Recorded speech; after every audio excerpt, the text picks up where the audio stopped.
is there on the edge of the area. Fleming for Craig Hignett. Hit it, Higgy. Higgy hits the treble!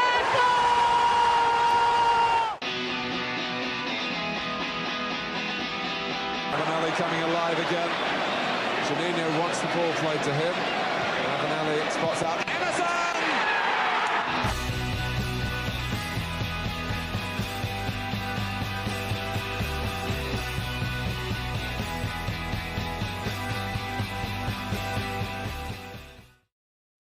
Hello and welcome to the Boro Breakdown podcast, the Boro podcast that gives you all of Boro matchday chatter in a podcast. And well, a win against Plymouth and a defeat to Sheffield Wednesday, so Boro go to 7th in the championship table in a chaotic day which saw Bristol City and Coventry both lose, and Middlesbrough missed a massive opportunity. We're all going to focus on Sheffield Wednesday today. The game against Plymouth has came and gone, and I've definitely forgot about it. But one thing I did remember was that curry and chips was sublime. Chef's kiss. It's a shame, but what we're used to on the pitch is absolutely terrible.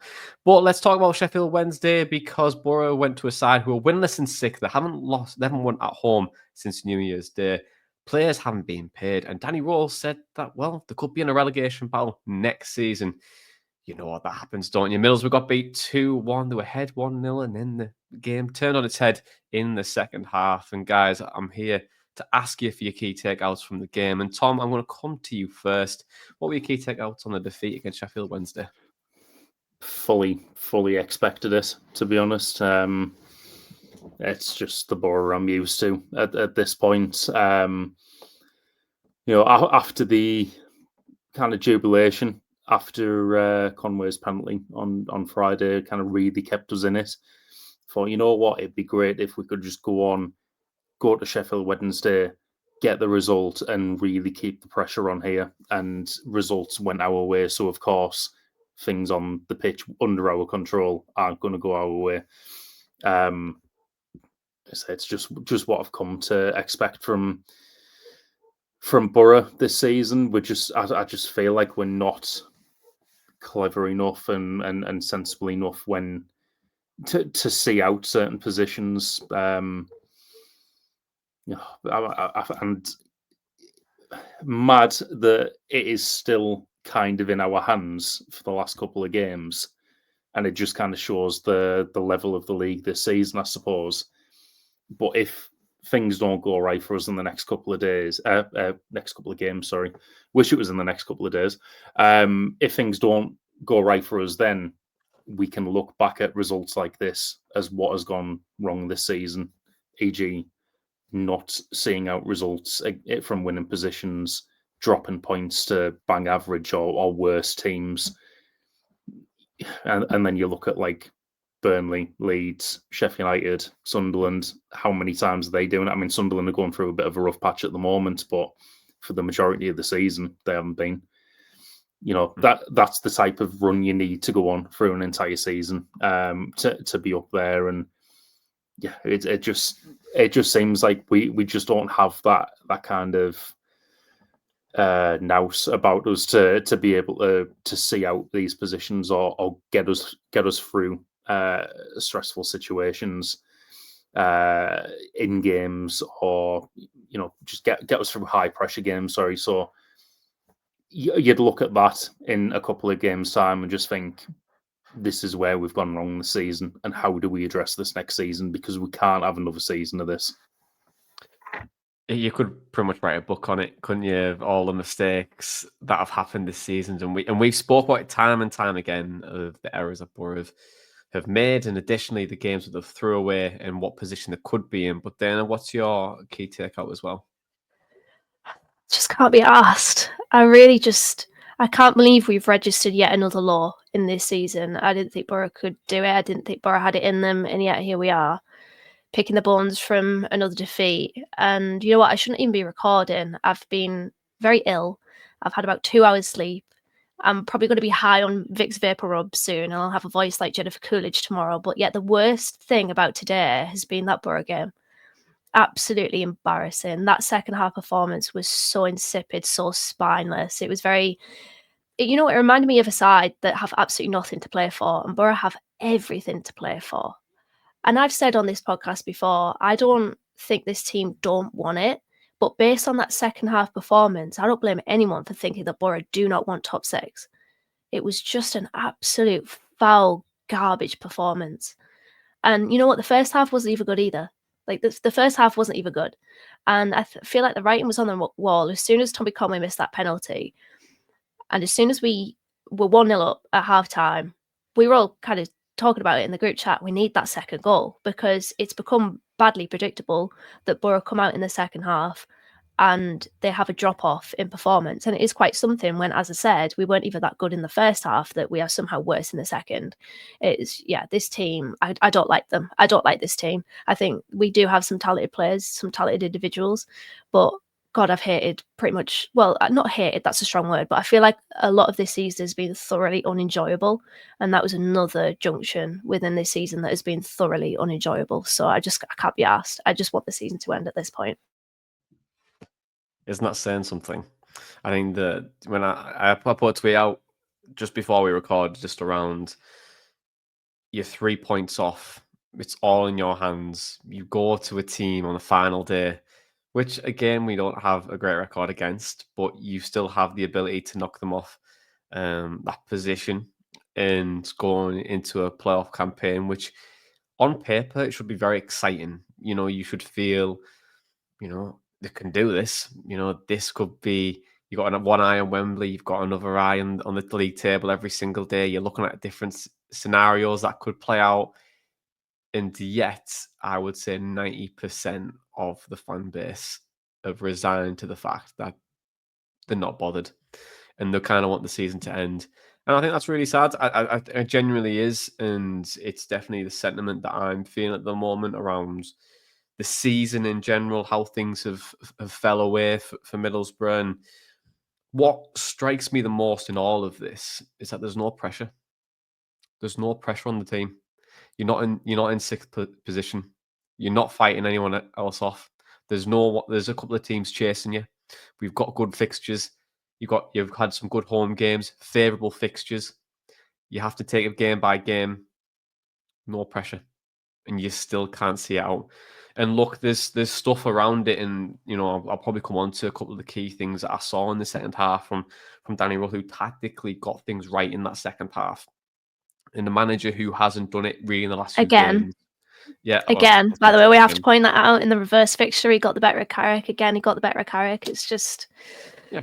I think Danny Rull's exceptional, and I'll come on to it in a moment. But it's just we've seen that again from Carrick. You know, the adaptability of the team, of getting things right in the prep, and you know that 80-90% of starting a game well, getting yourself into a good position.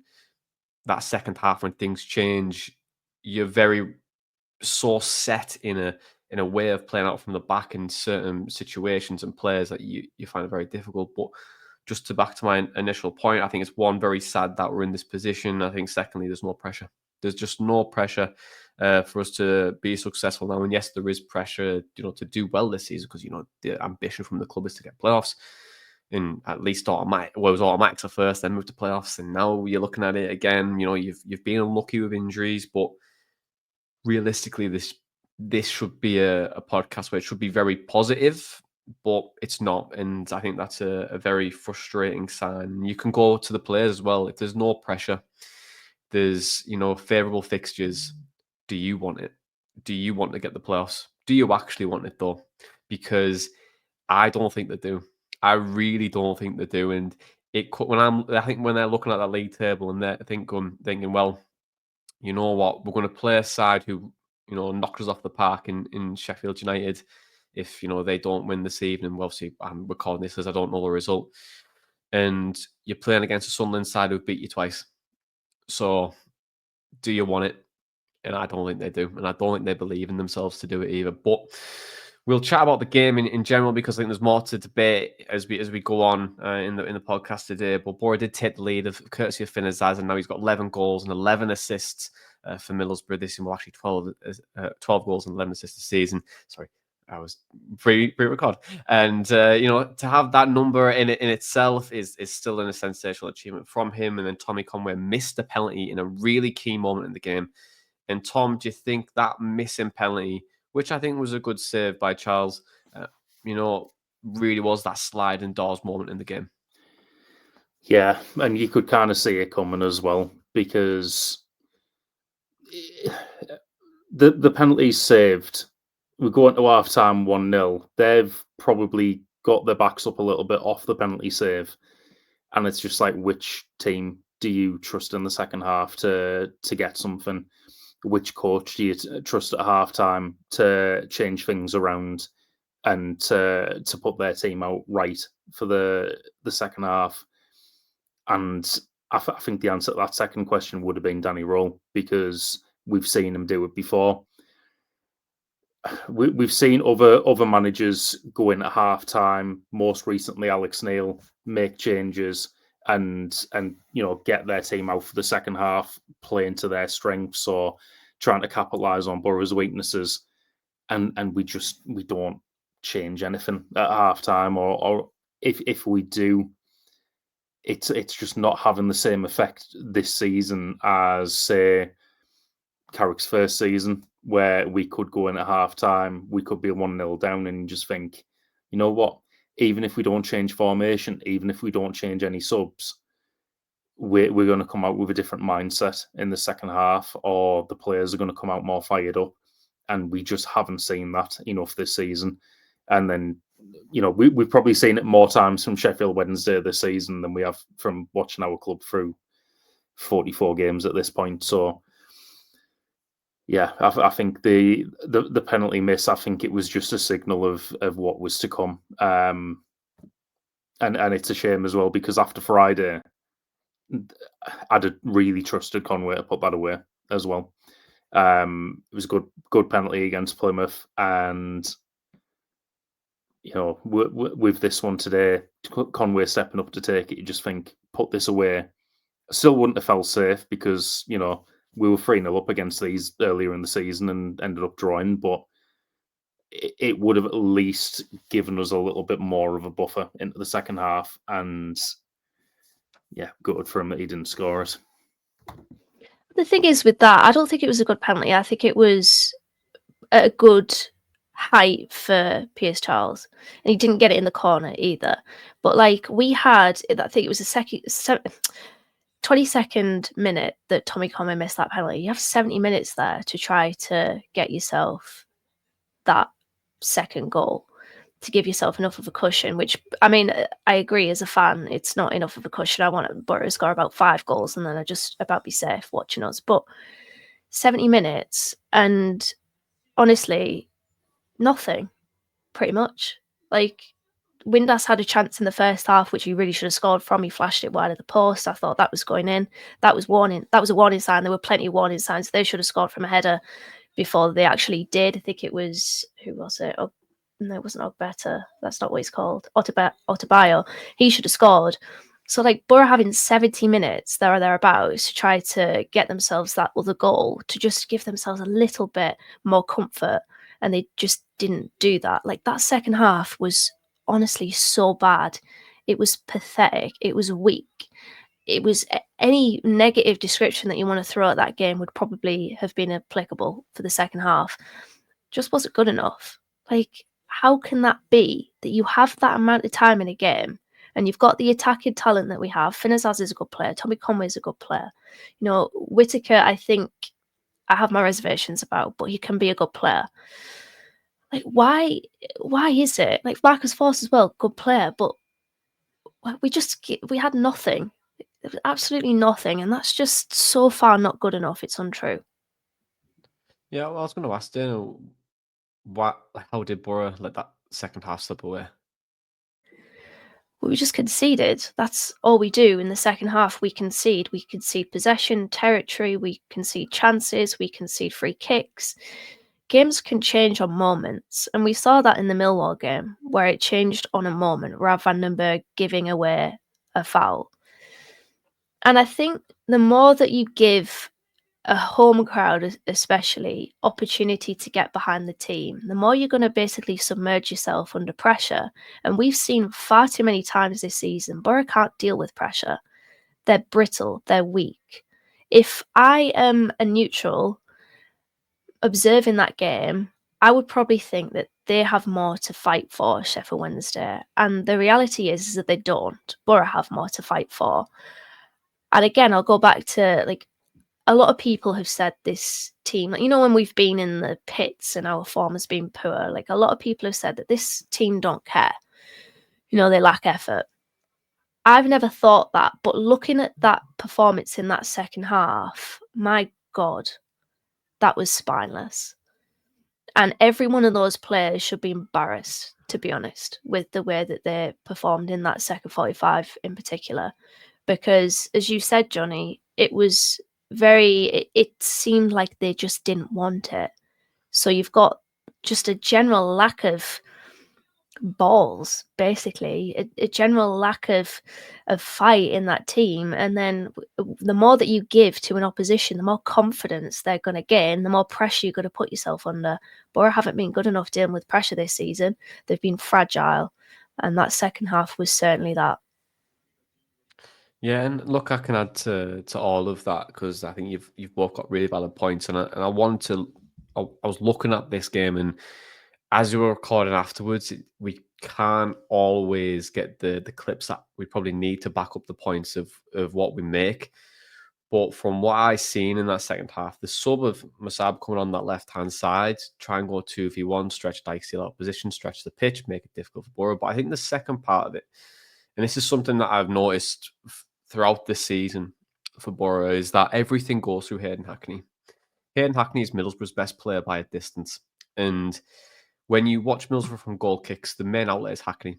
Try and play with your centre backs, move into Hackney. He plays a nice pass with Morris, or you try and play yourself out.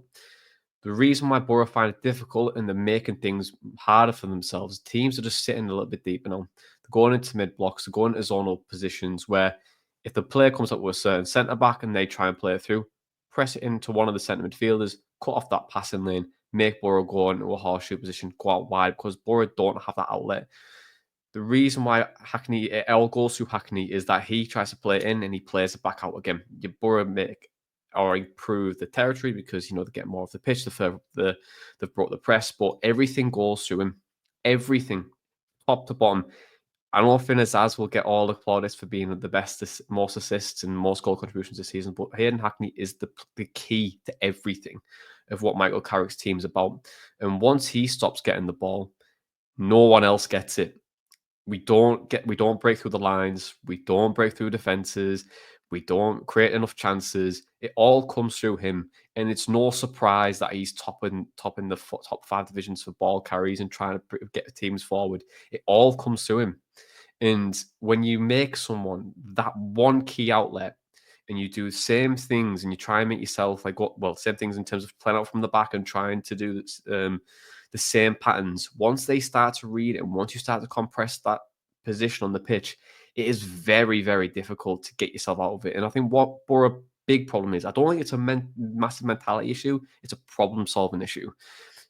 Once they're out of rhythm, they have no answers for it.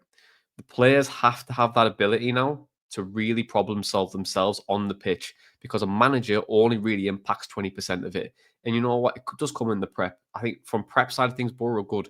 They start games well. They get themselves into good positions. They create chances. But once it's adaptable, that 10, 20% falls on Carrick's door and the players too.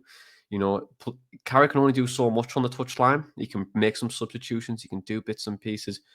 But there's other players apart from Hackney that need to make better decisions to create the chances. If Hackney's getting blocked off, have the audacity or thought to try and change things. But when you look at Middlesbrough's profile and players have got available right now, you can't change anything. So once you nullify Boro, they're done. And that is it. But unfortunately, that is the position that Boro are in at the moment. And Hackney going into the summer is absolutely catastrophic for Boro, because finding someone who is a very similar level to him, and I know people say, oh, he's overrated, he's not going to, whatever. Bullshit. Boro's best player by a country mile. Once he goes, Boro have had it, and you're not going to find a better midfielder in the division than him for the price that we have. And unfortunately, that's it. You've got to change things next season because the season's done. And unless we'll win the next 2 games, we'll get in the playoffs. But I still don't think we'll get any further than that. But I think Danny Rowe got it spot on. He knew exactly what to do. Sat a little bit deeper in that second half. Boro nullified. They created absolutely nothing. And Tom, just to come to this point, Middlesbrough had an XG of 0.17, so the shows really that we weren't very creative in that second half, and anyone can tell you that, but it's using data to back it up. But the chance at the end with Bergzorg and Conway accumulated to 0.55 XG, so Boro's not XG of 0.67 in the second half. 3/4 or more of that came from that chance right at the very end, so it showed how much they were nullified in that second half. But they have to score that chance on the really Bergzorg or Conway, because that's a glorious opportunity to try and salvage something from the game. Yeah, absolutely. I mean, the first effort, I didn't expect Bergzorg to score it. And I don't know if that just is saying more about, my thoughts on Bergzorg or not, but I just feel like he's one of those players where, like, if he's done a lot of work and got himself into a decent position to strike it and the ball's on the floor, then I'd have a little bit more confidence that he was going to score it. But reacting like that, if that was Latte Laugh, he'd have probably done a fucking scorpion kick or something and put it in the top corner. Like, but, with Bergzorg, I've never kind of seen him with that instinctive kind of finish. And from that position, with the ball bobbling up in the air like it did, I thought if it, best case scenario goes past the keeper, but if it doesn't, it forces a rebound. Then it falls to Conway, and I'm just like, he's not missing this. In that split second, I was like, that's exactly who I want the ball falling to. And he, takes a step up, it's side-footed, rattles the crossbar, and it's down off the line. And I was just praying that the referee was going to be like, no, that crossed the line, but so close. And yeah, in hindsight, looking at that, it's just like, just hit it anywhere else. Just keep it down and hit it anywhere else. It's not at the keeper, not at the defender that was covering, and it's probably a goal. And yeah, I just think with that, he's maybe tried to think about it a little bit too much, where he's like, right, I'm going to try and place it up the top so it's over everyone. And it's, I just think both of them had to be doing better, but in particular Conway. If that went in, would a point have been good enough, really? Because it still would have been a massive opportunity miss. Like, obviously, you're coming back from a position in which you were losing and then you've got a point from it, but like, it's still not good enough. And this is the thing, like, we're holding on to scraps within games, we're clutching the short straws, because ultimately the bottom line of it is that Boro have been so wasteful this season. Like, when I paused at half time and thought, bloody hell, like, Plymouth are winning, Plymouth are winning, and then Luton were winning, and we had that massive opportunity there. Like, I just don't understand why are Boro so wasteful within the season. Like, that was a gaping opportunity there for Boro to plant themselves into the top six, and we didn't take it. So honestly, when Conway missed that chance, I kind of thought, who cares? Honestly, who cares? Like, would it have really made a big difference? Like, I haven't even actually, I know we're pretty much reset, we're still 3 points off, but like, bottom line, I just still don't think we're going to get into the top six. So does it really matter? Grand scheme of things, no, I don't think it really matters. Look, the extra point brings you closer. It makes it a bit tighter as you go into the next game. You've got Coventry going to Luton in the next game, a team who have really struggled against Luton over like the last 5 games against them. So it might have made a difference, especially when you're looking at Middlesbrough's goal difference being a lot better than Coventry's right now. That extra point, they get a draw, and we win against Norwich. It puts you into a fairly decent position coming into the final day. But then it's that pressure that flips, because you're in that position that they won, and how do you go out to play that game, really? And I think you always want to try and salvage something. But I know what you mean, because it was a game that felt that was 2 points dropped. already, even if you do salvage a point, but you've already lost 3 really. But it's it's probably how fans thought about it, because the game had already left, I would say, for most people. I think, once, as soon as the equaliser went, I messaged you guys straight away and said, hey, they're going to win 2-1 these. It's just happening. You could feel it though, couldn't you? You could feel it. Like, I feel like when Boro try to, I mean, I was going to say try to get the winner. I mean, it was barely an effort, let's be honest. Like, seeing the way that we were playing in the second half was so bad. There was barely anything there. But I thought, okay, we're potentially going to throw players forward now. But all throughout that game, we were porous at the back.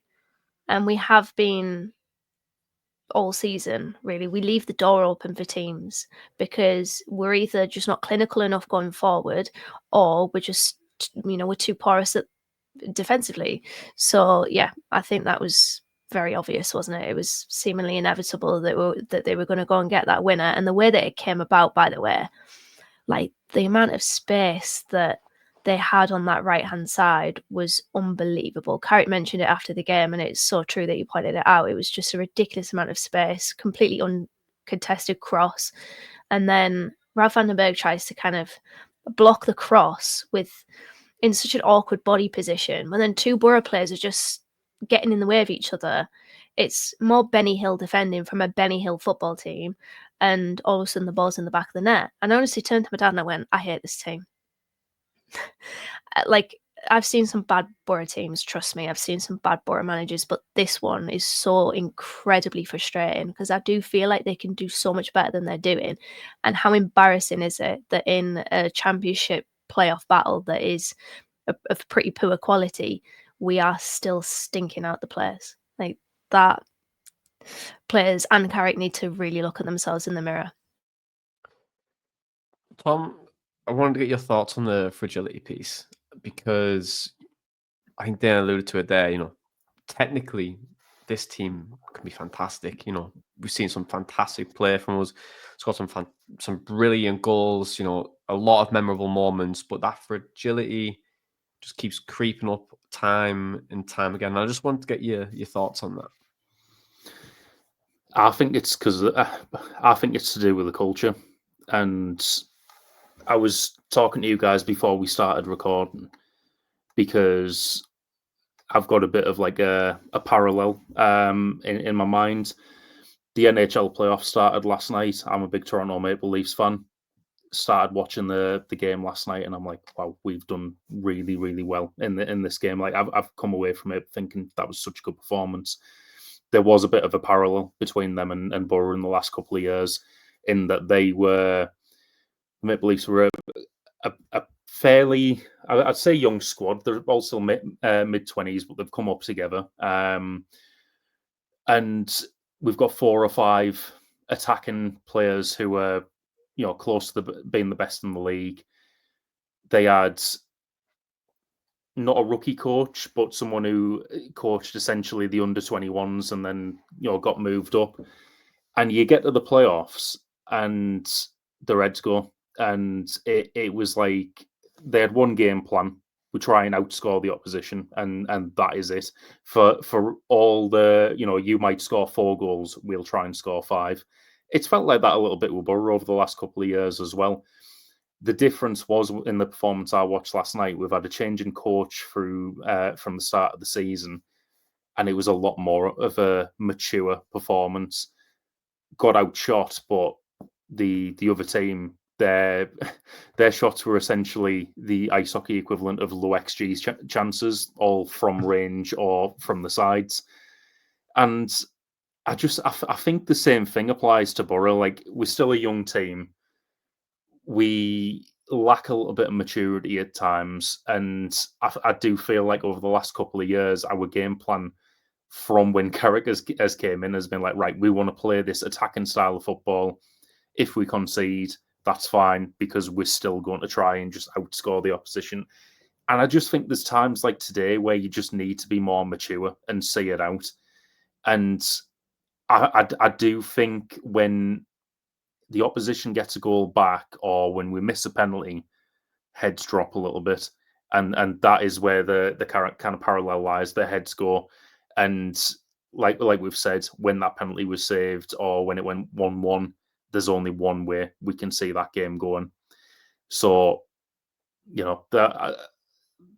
I think it is a big issue, and it's the culture, and I think we need a culture that's going to feed into that maturity of the team. I'm not necessarily, going back to that, famous leadership debate where, we need someone to, grab hold of someone and shout in the face on the team, because that's apparently the only way you can be a leader on a football pitch. But it needs to be more of a collective culture, and it needs to be players helping themselves, helping each other through it. And I think in certain areas of the team, we've got that. I don't think we've got it throughout the team. And regardless of where we end up this season, even though it's a very slim chance things go well for us in the if you can even call it going well, in the next few games, and we end up going up, we need a bit of a turnover in the summer. I think I got asked about that a few pods ago, and I was like, no, I don't think it needs to be too much. I've changed my mind on that. I think we do need a bit of a turnover in the summer, and we need to address the experience, the culture, and the maturity of this team. Yeah, I think the only way you fix Middlesbrough at the moment is just around that adaptability piece, on player profiles. One of the big things I've really looked at over the last couple of seasons, and I know I've probably bored you guys to death with this theory, but I really love the thought of out-and-out wingers becoming the returning phase of football, where the football's in cycles. Really, it goes through ways of playing, and and I think wingers direct wingers are pretty much the next iteration of what we'll probably tend to see. I think we need to address that, because I think Middlesbrough have got a bunch of dribbly boys in a way, but they're too narrow and they're too similar. So then you force yourself to play in a certain way. And when things don't go the way that they should be, and it's all well and good having this ideation, but you've got to be flexible with it. You can still have the same principles, but you can just be flexible from playing out from the back. But you've got to do it as well. You've got action in games. You've got to try and adapt to it. But I think in the summer window, it's a big opportunity for us now to one, raise the floor of the team, because I think quality wise we have some exceptional talents within that, but you're going to lose them. And you've got players in the team who I probably consider low Championship League One standard.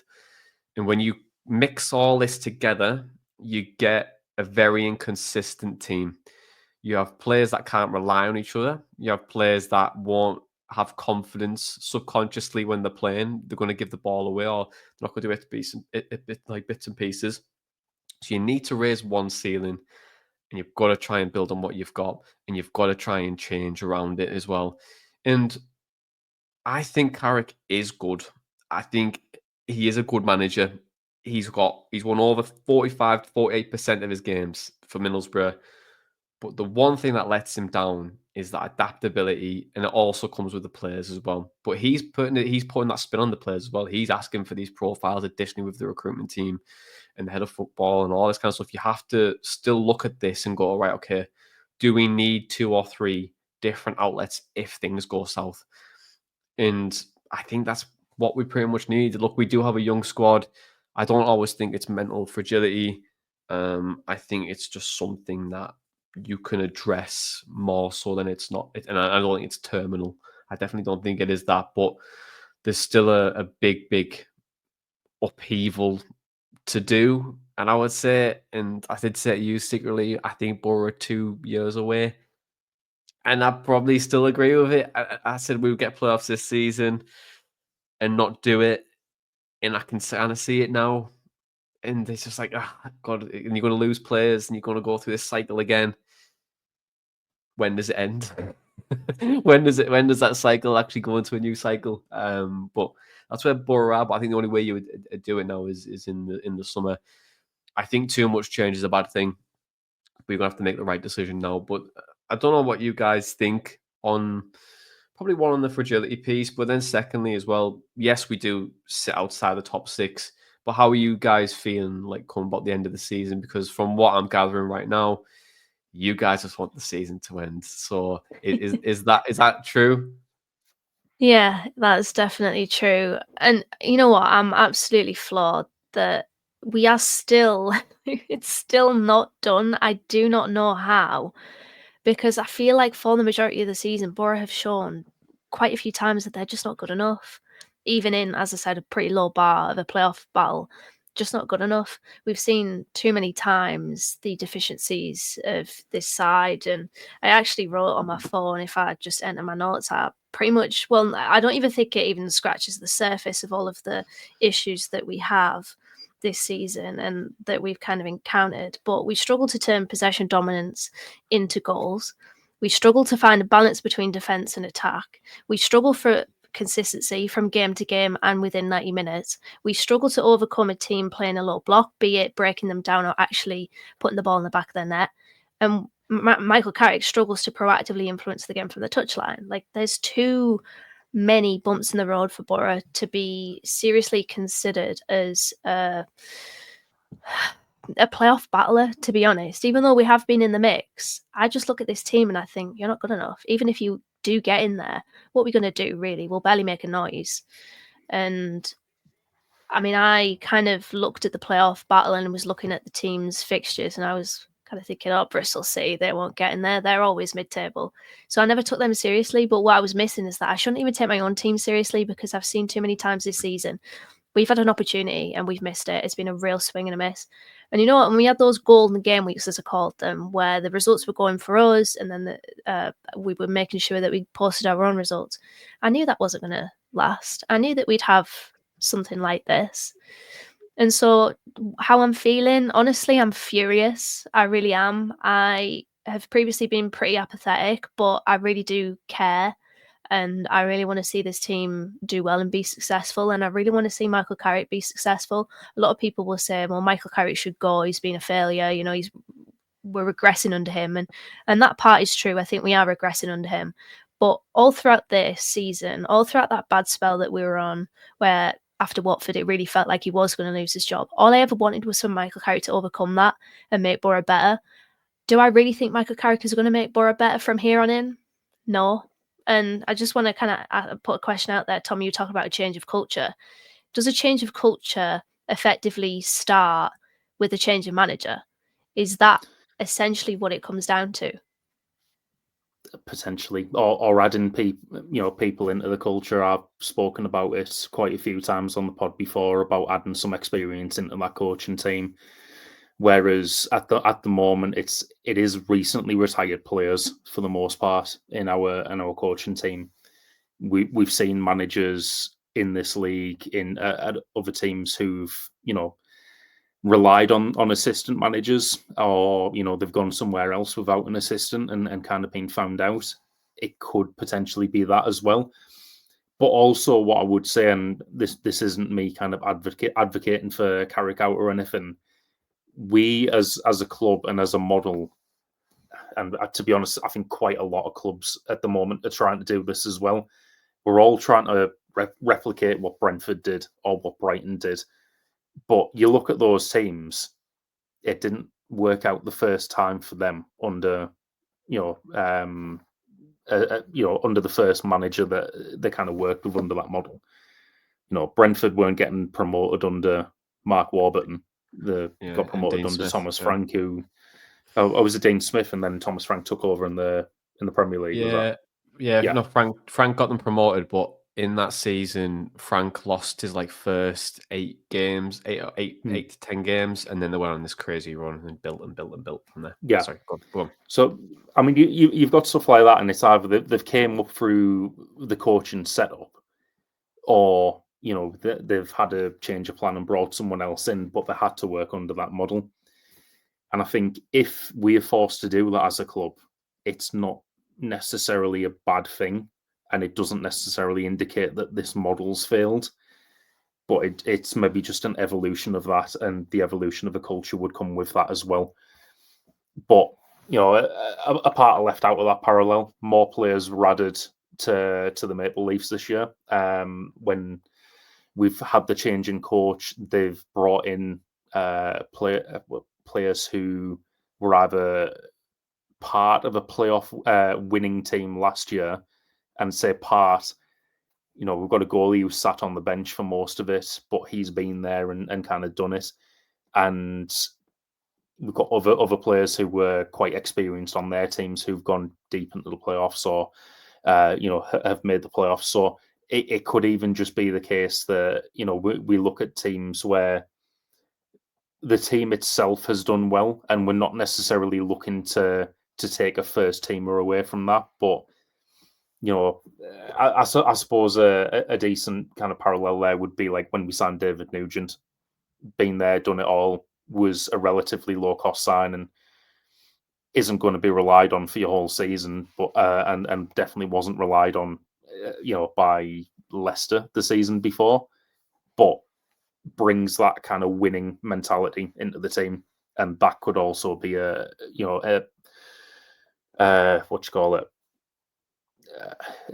could also contribute to a change in culture, I think.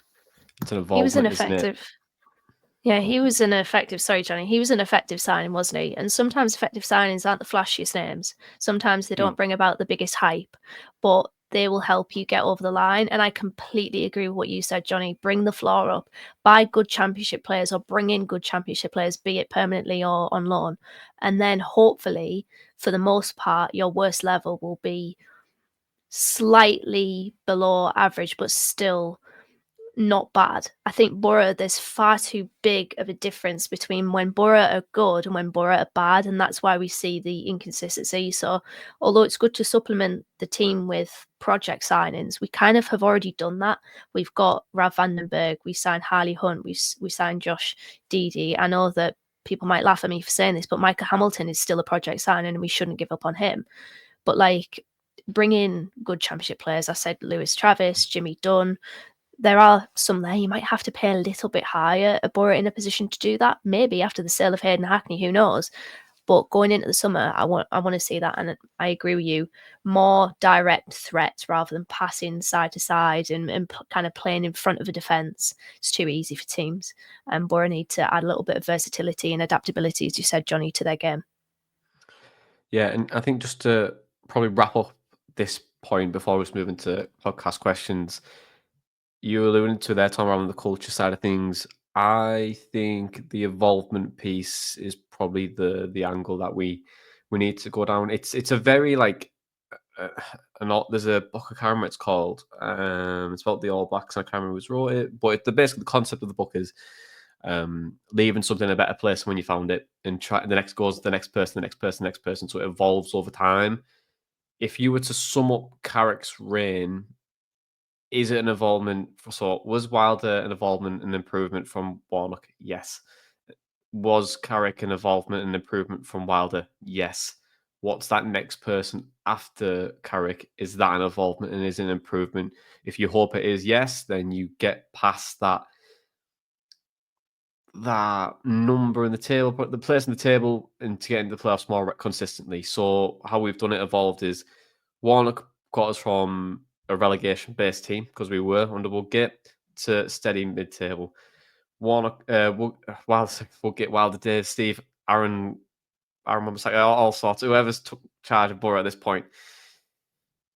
So Chris Wilder, he adapted us a bit more, improved us. We got to 8th position in the championship table. Michael Carrick came in, got into the playoffs. We're now 6th to 8th, or looking like a team that will hopefully and should be getting the playoffs consistently. That next person, that quality and improvement gets you to that, the promised land, should you say, and you look to adapt from there. And those evolvements over time will be the steps that you need. Hence why I was saying a bit earlier, I feel like it's just again like another 2 years where you look to building it and you go, okay, maybe I initially thought 3 seasons would be the time where we think we could probably evolve maybe a bit more. But it's just because of the players that we're having to sell to raise the floor again. That's the thing you got to you have to try and keep buying into. But look, when results don't go your way, everyone's terrible, and it's game by game and football's rubbish. But that's why I think it was a really good point on it, and that's going to annoy me that I don't know that book, but it's going to come to me probably in 5 minutes' time randomly. But let's go to podcast questions.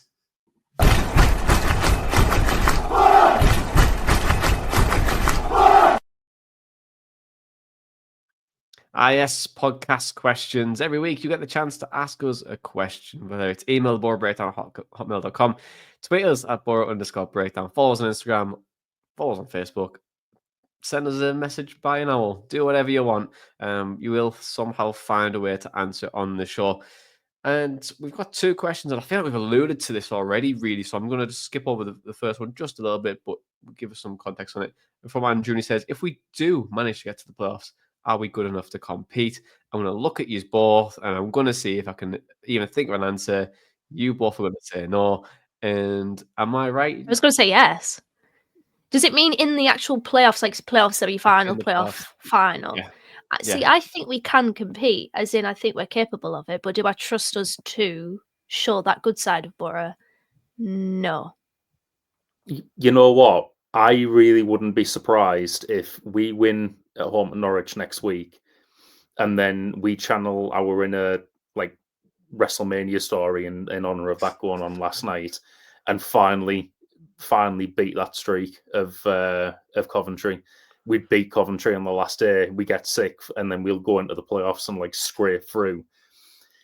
Well, maybe not scrape through. I can see it being the same as when we played Villa in the playoffs, and we just kind of don't really do much for 2 games, and Sheffield United win 1-0, although they tend to like scoring a few past us, so maybe 3-0 or something like that. But Yeah, I feel like we've got it in us to beat Sheffield United. We've beat them once already this season.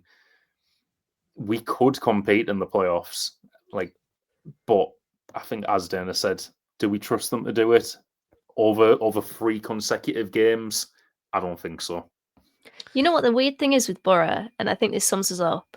I simultaneously wouldn't be surprised if we get promoted, and then wouldn't be surprised if we completely tank the playoffs if we got there. Like, I feel like that's because we're very Jekyll and Hyde this season. You really don't know what Boro you're gonna get. Although at times, honestly, it has felt like we've read the script already. But yeah, we're a very hot and cold team, I think, and we just we need to be more hot than cold, which is something that we should hopefully be next season. But yeah, I wouldn't trust us this season. I haven't for a long time, and that is definitely not going to change in the next 3 or more games, 2 or more games. Yeah, and look, I'm kind of the same as you in a way. I initially thought you were going to say no, but when I always say game by game, you take Middlesbrough and you don't know what you're going to get with them. You know, it wouldn't shock you if you went and beat Sheffield United over 2 legs, or you end up beating the Sunderland or Bristol City in the playoff final. It wouldn't shock you, and you'd go, well, that's just the Boro, that's the Boro for you. You know, they'll do all that stuff. You know, so I mean. To channel our inner WrestleMania as well. You know, imagine we beat Norwich. You know, when we beat Coventry, we start singing "I Believe in John Hendry" because he's taken over an interim job, and we move on from there. And some breaking news as well. Tony Mowbray's been sacked as well, so he might be able to take on the Boro job in the summer because it leads quite nicely into that as well. Because Leo has asked us if Boro do make the playoffs, is Michael Carrick out? So, would you get rid of Michael Carrick, even if we did make the playoffs, Tom? I don't know at the moment. I think, as Dana mentioned earlier, we've all really, really wanted Michael Carrick to do well. I think that first season where he came in, and I think he can tell he has made some players better. We wouldn't have had some of the sales of projects that we've developed for the fees that we've got if he hadn't made them better. I still think that there's more to come, and we can help him out by just giving him some experience coaching. But it's whether or not he's open to that, for one, and for 2, well, you'd hope that would help, and I personally think it would. But then, if you add experience and it doesn't, so then it's potentially more cost to get rid of. But potentially next year with an improved squad as well, can he do more? But I think in terms of in the playoffs, like I said earlier, I don't trust him or this Boro team over 3 consecutive games to get everything right in the playoffs. So I can't wait for the first game of the Premier League next season when we've apparently managed it. Oh God, yeah. You know what? I think Michael Carrick put a rake underneath himself, really, when he said earlier on this season that this is the best squad that he's had. Because we've discussed it. We've discussed it on the pod and off the pod. I think the squad that we have is overrated. The fact that Delano Bergzorg has played as many games as he has, started as many games as he had, the fact that Anthony Dijksteel has started as many games as he has, like, obviously some of them are owing to injuries, but I don't think our squad is as good as I think it has been built out to be. Like, no doubt we've got some talented individuals, but as you mentioned earlier, Jonny, there's too many players there that I think are below the requisite quality that you probably want in from a team that are aiming for the upper echelons of the league. And so people will say, give him a better squad. And then others will say, well, he said himself he already has the best squad at his disposal here. So he's kind of scored a bit of an own goal there, because as soon as you come out with those noises, they're always going to come back to bite you at some point. But I'm kind of caught in between a rock and a hard place with Michael Carrick, because I've said previously I'm pretty apathetic. But to be honest, I'm thinking about earlier on this season, and it was after the Sunderland game that I started to get a little bit bored with Michael Carrick's way of playing. I said after that game we were boring, and I still maintain that opinion. And I feel like it's only really gotten worse from there, with the exception of those 3 games in November where we scored 15 goals against, was it Luton, QPR and Oxford? And suddenly, we were back, as I said, but we weren't. Like, that has done a lot of heavy lifting for this season and how I've thought about it. But if you take that out, it's kind of just been a really just dim, dismal, kind of unenjoyable season. But yet, I still just want him to sort it out. I still just want him to improve his own coaching ability and managerial qualities, and also this team, and try to get the best out of them. But I'm not starting to. I've kind of long thought this. I guess these feelings and thoughts are starting to grow a little bit more, starting to get more amplified. We are regressing, and now it's just a case of Michael Carrick's time at Middlesbrough is done. He's not going to get any better out of himself and out of the team. Yeah, as I said, I'm caught between a rock and a hard place. I'm not going to really put myself out there and say Carrick in or Carrick out. I'm going to bottle it and just sit on the fence, which is probably not what some people want to hear, because a lot of people are very vocally against Carrick right now. But I'll say it. I just want him to sort it out, and I don't really have confidence or faith that he will. So take from that what you will. All I'm taking, Dana, is shite mental fragility. That's all it is. Absolute bottle job, not even making that decision. Yeah, I know. Get me on the pitch, right? I'll fit in with that Boro team. Oh, will you? So, for me, I'd probably just keep him for now. Honestly, I don't think there's enough managers out there who I think get better out the squad. There's, naturally a couple of names that come to mind. Russell Martin is a good pick, but I think our fan base, if they don't like Carrick ball, they would despise Russell Martin ball with passion. There's, Danny Roll if you want to get him in, but he's 2.5 million in the summer. You've got to pay out Carrick, so then you could be 5 million down, and then you're going to have to, how much have you got to reinvest in the squad? I'm not really a huge fan of Steve Cooper, as much as he's done well with Nottingham Forest and he's doing okay with Leicester. I don't think and he did well with Swansea. I don't think he's the right fit. And then similarly, I think there's maybe Ali Kazi who I like, but again, would he want to give up like a very good job in the 21s to come and really test him out here? So there's a lot of names, and you can look at, and you can probably even pick Mowbray out there. I know a lot of fans would like to see Mowbray return at some point with a much more healthier balance to work with, but there's a lot to go at. But then I don't know if you've got anything else to add at all before I round things off and move into trivia. Yeah, I was just going to kind of nod towards Michael Carrick's 3-year contract, which he signed last summer. And with that in mind, coupling up with that, when was the last time that Steve Gibson actually sacked a manager after the season, like in the post-season? Because I know Tony Pulis left, postseason, but his contract ran out. So Steve Gibson tends to sack managers in October, November, like mid-season, if you look at the last few. But I can't remember the last manager that he sacked like immediately after the conclusion of a season. So that's what kind of makes me think I can't see it. But at the same time, if he does get sacked, I can't say that like it's a surprise, because ultimately this season will be regarded, if it goes the way that I think everybody expects it to, and we won't get into the top 6, as a failure.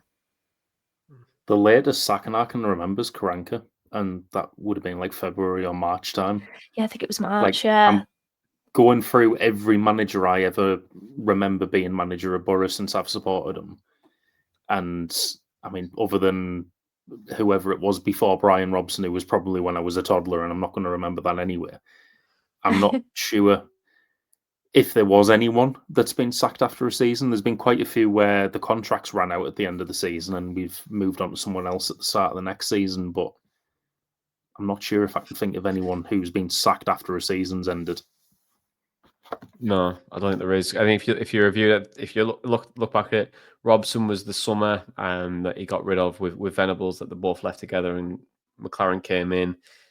McLaren left for the England job, so he didn't sack him. Southgate got sacked in the October after we won, didn't In the we? second window, yeah. In the second window, Strachan got sacked in the second window. Similarly with Tony Mowbray, and Ayo Karanka left in the February, March, and then Steve Agnew was just temporary. Monk got left in the October. No, it was December, I think. December. I think It was a bit later. Pulis took over just at the start of January, I think. No. Monk was sacked in December after we drew against Sheffield Wednesday, I'm pretty sure. It was his Christmas present. Oh, there you go. So to be fair, he deserves our that. Christmas present. Yeah. Yeah. And then also, Pulis left, and then you've got who's after Pulis? I'm trying to think. Woodgate got sacked. He technically got sacked in summer, but it wasn't the end of it because it was COVID season. Yeah. Warnock got done in the October. Wilder got done in the same period, October, and then Carrick. Yeah, so trying to power through there. I think it might have been. It was before Mowbray. Not Mowbray, sorry. It was before Robson.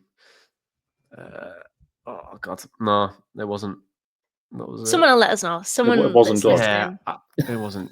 It might be. I'm trying to rack my brains there. That's like...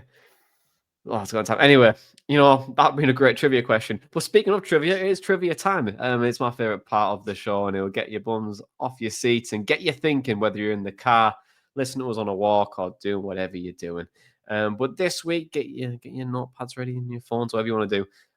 The question is, I'm a championship defender who has played over 460 games in the championship. I played for Boro, Norwich and Stoke with 29 goals to my name. And I once got promoted to the Premier League.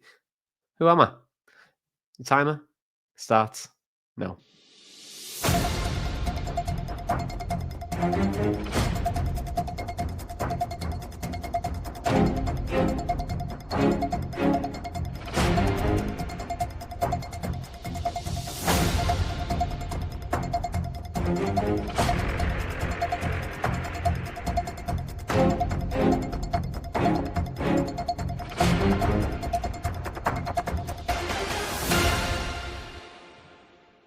Time is up. Your time is up. And just to go back to the question before I give you the answer, I'm a championship defender who's played over 460 games in the championship. I've played for Boro, Norwich and Stoke, and I have 29 goals to my name. And you know what? I once got promoted to the Premier League. But who am I? Dana, I'll come to you first. Who is your player of choice? I actually think I've got this wrong. I feel like this is one of those answers where I'm like, yeah, I've got it, and I very much don't, but I've gone Ben Gibson. Okay, you've gone with Ben Gibson. And Tom, what are you going to go for? I still don't have my notebook out of whatever box it is from the house move, so I've also gone Ben Gibson. Hopefully you can see it on my phone just there. Well, Unfortunately, you are incorrect. But Ben Gibson did play Knew for it. Boro, Norwich, and Stoke and got promoted. But I'm speaking about Danny Bart, who got promoted for Wolves and is still currently plying his trade in the Championship. And I thought I'd fool you all with that I knew one. you would. But, no. It was But, the 29 goals that had me questioning it, because I know Ben Gibson hasn't scored that amount, but he was the first name and the only name that came to my head. Definitely hasn't, but hey, that's what I'm here for. That's what I'm here for. After being a god awful host. But anyway, let's move on to Norwich now, where Boro are playing a side who have just won once out the last 10 games, but they do have 2 out of the 3 top goal scorers in the division in Borja Signs and Josh Sargent. In the return game as well, Boro give up a 2-goal lead to draw 3-3 in a game which left us all baffling. So, as always, guys, prediction time. What he's going to go for. Tom, I'll come to you first. What are you going to predict for the game against Norwich? 2-1 Boro. I think we'll, like I said earlier, I think we'll win, and I think we'll somehow scrape a win against Coventry as well. I can just see it happening, and yeah, bring on the. I'm saying bring on the playoffs. Like, I'm not like excited for it or anything. I'll still be going to the playoff games and stuff, but yeah, just I think we'll get there, and then I just don't think we'll get anything out of the playoffs. And then Dynamo, what are you going to go for? I'm feeling a 4-2 for this one. Typical end of season random goal glut. But I don't know who is going to be on the winning side of that. Yeah. Norwich. 4-2 Norwich. 4-2 Norwich. And it's still all to play for on the final day. Because Coventry get beat. probably Let's be hope no so. Boro. No Boro. I'm going to go over 2-2. I'm going to go over Desmond. I think it'll be a draw, and I think that Coventry will win, and that will finish Middlesbrough off for the season, unfortunately. But guys, thank you very much for joining me as always. To listeners and viewers, don't forget to subscribe, like this video, share it. Do whatever you want with it. Go and enjoy it. It helps get found and chatted and all that fun stuff. But for right now, this has been the Boro Breakdown podcast. And that was all your Boro Match Day chat in a pod. Up the butter.